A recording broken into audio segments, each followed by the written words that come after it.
नमस्कार दोस्तों, मेरा नाम अनिल कुशवाहा है और आप देख रहे हैं मेरा यूट्यूब चैनल जर्नाइट। मैं कल मैं कल ही 6 तारीख को ही मैं केंद्रीय विद्यालय मीसा कैंट गुवाहाटी, जो कि आसाम में है, इसको मैं ज्वाइन कर लिया था। और आज मेरा दूसरा दिन था और मैं आज प्रॉपर 4 से 5 क्लासेस मैंने आज लिए हैं। तो मेरा क्या एक्सपीरियंस रहा और ये किस तरीके से वहाँ मेरा वेरिफिकेशन किया गया, ज्वाइनिंग कैसे हुई, यही सब मैं आपको इस वीडियो में बताऊंगा। क्योंकि बहुत सारे लोग अभी भी हैं जो ज्वाइन नहीं कर पाए हैं और उनको दिक्कत हो रही है कि ज्वाइन कैसे करें, कौन कौन से डॉक्यूमेंट लगेंगे नहीं लगेंगे। तो वीडियो के शुरू में मैं सबसे पहले डॉक्यूमेंट बता देता हूँ। अब आप अगर किसी भी केंद्रीय विद्यालय में आप ज्वाइन लेने जा रहे हैं तो सबसे पहले आपके पास अपॉइंटमेंट लेटर का एक कॉपी हो और आप एक एप्लीकेशन आप लोग लिखिए उस विद्यालय को कि मैं यहाँ पे मैं ज्वाइन करना चाहता हूँ, और मैं उसका एक फॉर्मेट भी मैं भेज दूँगा। उस तरीके से आप लोग लिख सकते हैं। और दूसरा एक और एप्लीकेशन लिखना है। आप वहाँ जाएंगे तो आपको रूम भी तो रुकने के लिए चाहिए, हॉस्टल आवास भी तो चाहिए। तो वो रूम के लिए आप लोग भी एक एप्लीकेशन लिखेंगे, मुझे रूम चाहिए। हाँ, यदि आप जैसे वहाँ जाते हैं तो आपको और टाइम वेस्ट न करना पड़ा। हो सकता है आपसे आप पहुँचें, आप एप्लीकेशन ही लिखते रहें और कोई दूसरा लोग आया एप्लीकेशन देख के अपना पहले ज्वाइनिंग करा लिया।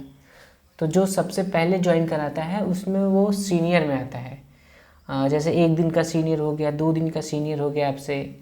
तो जैसे कि आज आप गए तो आज आपका ज्वाइनिंग वो लोग करा लेगा। तो जो कल आएगा उसका ज्वाइनिंग जब होगा वो जूनियर कहलाएगा आपसे। ठीक है। जैसे कि आज मैं जब यहाँ आया तो मुझे यहाँ रूम नहीं मिला। ठीक है। क्यों रूम नहीं मिला? क्योंकि मैं लेट पहुँचा था। मेरे साथ एक लोग और थी, तो हम लोग साथ में पहुँचे थे। एक लड़की थी। तो एक रूम खाली था और दोनों रूम, एक रूम खाली था, लोग 2 थे हम लोग। तो किसको रूम मिले? तो उन्होंने फ़ोन किया कि ये दोनों लोग साथ में आए हैं, रूम किसको दिया जाए।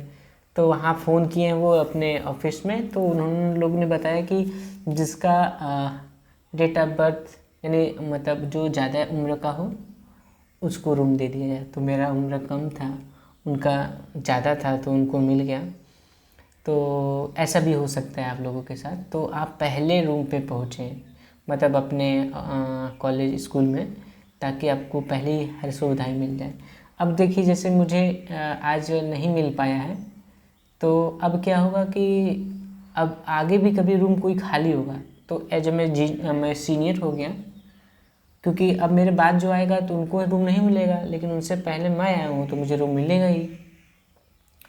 तो जब मुझे रूम मिलेगा तो सबसे पहले मुझे दिया जाएगा। क्यों? क्योंकि मैं थोड़ा उनसे 1 दिन का सीनियर हूँ। अब समझ रहे हो मेरे बाद अब क्या है। तो ये तो रही बात, इसलिए पहुँचना चाहिए कि जल्दी आपको रूम मिले। ये मुझे भी नहीं पता था। अगर ऐसा होता तो मैं किसी न किसी तरीके से मैं पहुँच गया होता यहाँ पे। हाँ, होती है गलतियाँ, मैं बहुत लोगों के टच में नहीं रहा। ठीक है, कोई बात नहीं। अब बाहर भी अच्छे खासे रूम मिल जाते हैं, कुछ पैसा भी मिलता है आचार्य। हाँ, तो उससे आप लोग बाहर रह सकते हैं, वो हाउस रेंट होता है वो मिलता है। तो उतना में बाहर भी आप लोग रह पाएंगे आराम से। मैंने भी एक रूम देख लिया है। तो ये बात हो गई है। ठीक है, अब मैं दूसरी बात करता हूँ कि क्या क्या डॉक्यूमेंट्स चाहिए, डॉक्यूमेंट जो है क्या क्या लगने हैं। तो सबसे पहले अपॉइंटमेंट लेटर आपका 1-2 कॉपी रख ले कम से कम। फिर उसके बाद 10th से लेकर ग्रेजुएशन तक के सभी मार्कशीट हो, जो भी उसमें डॉक्यूमेंट्स लगते हैं सारे होने चाहिए। 10th से लेके ग्रेजुएशन तक के सभी होने चाहिए। जो उन्होंने आपको एलिजिबिलिटी वाले जो चीज़ होती है, जो आपके लिए उन्होंने मांगा था फॉर्म भरते समय, वो सारी चीज़ें भी होनी चाहिए। ठीक है। और आपके पास कॉल लेटर और ये सब जब वेरिफिकेशन हो रहा था इंटरव्यू के टाइम, इसका वैसा कुछ नहीं रोल है, बट आप रखे रहें साथ में। कभी भी लोग देख सकता है, पूछ सकता है, अपना वो दिखा दीजिए कॉल लेटर वगैरह कैसा है क्या है। इसका तो ज्वाइनिंग से कोई लेना देना नहीं है। वो कॉल लेटर से ही आपको देखा जाएगा। आप जब ज्वाइन करेंगे सबसे पहले आपको कॉल लेटर मांगेगा कि आपका कॉल लेटर, अरे ज्वाइनिंग लेटर दिखा दीजिए। तो उसमें सारा क्रम संख्या वगैरह लिखी रहती है, आपका नाम लिखा रहता है, आपका ज़िला लिखा रहता है। तो उसी चीज़ से आपके मार्कशीट या अपने आधार कार्ड या ऐसा जो भी चीज़ है उससे मैच कराते हैं कि आप वही है ना। वो तो अपने तरीके से मैच करा लेते हैं आप जो डॉक्यूमेंट देते हैं, हाँ। तो लेकिन उसके पास बाद वो लोग एक और वेरिफिकेशन के लिए भेजता है आपके थाने पे, चंदौली, जो जैसे मेरा चंदौली थाना है तो चंदौली थाने में मुझे भेजेगा मेरा डॉक्यूमेंट, वो लोग वेरिफिकेशन करता है। ऐसे आपके ज़िले में भेजेगा, जो आपके पास थाना होगा, आपके आसपास का जो होगा, जो आप लोगों के एरिया के बारे में जानता हूँ, वहाँ भेजेगा। तो सबसे पहले 10th से लेके 12th तक आपने डॉक्यूमेंट रख लिए, मतलब ग्रेजुएशन तक। उसके बाद जैसे आधार कार्ड हुआ, बैंक पासबुक हुआ, उसके बाद और क्या रख सकते हैं, पैन कार्ड हुआ, हाँ, मतलब पहचान पत्र संबंधित चीज़ें, और ये सब रखनी पड़ेगी क्योंकि वो सारे डॉक्यूमेंट्स आपके लगेंगे फाइल में, आपकी एक फ़ाइल बन जाएगी। तो वहाँ पे आपका नाम वो कंप्यूटर पे चढ़ा देंगे और आपका ज्वाइनिंग ले लेंगे। तो जब ये सारा ज्वाइनिंग हो जाएगा तो आपको एक दो फाइलें दी जाएंगी जिस पे आपका डायरी रहेगा, उस पे आपको रोज़ का रोज़ कुछ ना, अभी पता नहीं मुझे भी, उस पे आपका जो भी रहेगा उस पे चलेगा रिकॉर्ड वगैरह।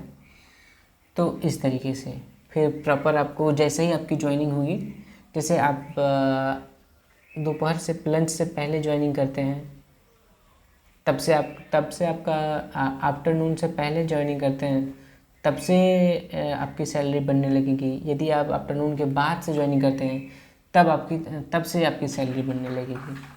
तो 2 भागों में बांटा गया, आफ्टरनून से पहले, आफ्टरनून मतलब नून के बाद। तो ये चीज़, तो यहाँ से सैलरी बनना शुरू हो जाती है। जैसे मैंने ज्वाइन कर लिया, मेरी सैलरी बन रही होगी, और अभी ये कब सैलरी आती है, अकाउंट कैसे क्रिएट करना है, ये सब बात का प्रोसेस है, मुझे भी उतना जानकारी नहीं है। धीरे धीरे मैं बताते रहूँगा आपको, आप लोगों को भी कोई दिक्कत नहीं होगा। तो यही सारी चीज़ें बातें थी। और पहली बात कि जिसको जिसको हायर डिस्टिंक्शन मिल गया है वो बहुत ही अच्छी बात है। हायर डिस्टिंक्शन नहीं भी मिला है तब भी कोई बात नहीं है। तो एक बार जीवन में, मतलब 40 साल की उम्र में सबको हायर डिस्टिंक्शन ज़रूरी होता है, ऐसा यहाँ पे लोग बता रहा था। अगर आपको पहले बार में हायर डिस्टिंक्शन मिल जाता है, आपका मार्क्स थोड़ा ज़्यादा आ जाते हैं लोगों से पॉइंट, तो आप अपने मनचाहे जगह आप अपने एरिया में जा सकते हैं। तो ऐसा था। तो मेरा हायर डिस्टिंक्शन है, ये आसाम है, यहाँ पे मुझे बहुत अच्छा लग रहा है। और दरअसल यहाँ का जो एरिया है ना, वो कैंट एरिया, इसमें पूरा जो होते हैं फौजी लोग होते हैं, फौजी लोगों का, मतलब आर्मी वाले लोगों का ये कैंप है पूरा। दरवाजे पे ही पूरे आर्मी का सिक्योरिटी होता है, इसके अंदर कोई आ नहीं सकता, वो बहुत ही परमिशन लेना पड़ता है तब अंदर आना होता है। तो ये सारी चीज़ें हैं यहाँ पे। तो ठीक है, बहुत अच्छा लगा। और एरिया भी जैसे हम लोगों का काशी हिंदू विश्वविद्यालय था, और वैसे यहाँ पे बहुत सारे पेड़ पौधे लगे हैं। तो पेड़ पौधों में मतलब रहना, नेचर के साथ रहना, आप समझ सकते हैं कितना अच्छा लगता होगा। तो यही चीज़ यहाँ पे बहुत ही विशेष थी जो मुझे अच्छी लगी। सारे टीचर्स हमारे साथ कोऑपरेट कर रहे हैं, बहुत अच्छे से बात कर रहे हैं, और यहाँ किसी सुविधा की कमी नहीं होगी। अगर होगी तो मतलब मुझे तो नहीं लगता है किसी सुविधा की कमी होगी, बट हो भी सकती है, ऐसी बात नहीं है। तो चलिए इस वीडियो को यही समाप्त करते हैं।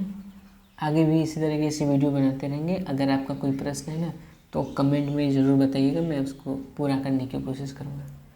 तो धन्यवाद, मिलते हैं अगले वीडियो में।